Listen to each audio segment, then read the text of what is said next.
Hello दोस्तों, आज जान लेते हैं कुछ भोजपुरी का अपडेट।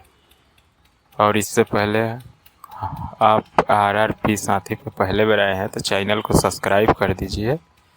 और खेसारी लाल जी का 5 तारीख को जो गाना आने वाला है वो पता चल रहा है रंगदारी गाना है, क्योंकि कुछ क्लिप फ़ोटो वायरल चल रही है। रंगदारी सॉन्ग है, 5 तारीख को आएगा तो आएगा, ये तो कन्फर्म हो गया है। रंगदारी सॉन्ग है।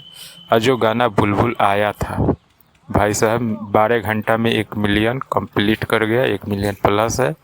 और पवन सिंह का जो गाना आया था वो तो भाई साहब बुरी तरीक़ा से पिटते हुए दिख रहा है। 20 घंटा में अभी तक 8 लाख गया है दोस्तों। जो खेसारी लाल का गाना 12 घंटा में आप लोगों के पास 1 मिलियन आप लोग ने पहुंचा दिए, तो खेसारी फैन को तो सलामी ठोकना बनता है। जो खेसारी फैन है वो किसी को आगे नहीं निकलने देंगे। खेसारी फैन ऐसे ही खेसारी लाल यादव जी के प्यार दुलार देते रहिए।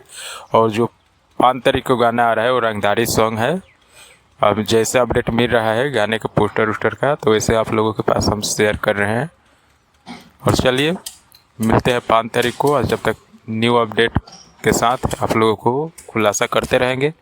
तो आप लोग RR साथी पहला बार आए हैं तो चैनल को प्लीज़ यार सब्सक्राइब कर ले मेरे भाई, चैनल को सब्सक्राइब कर लो। फिर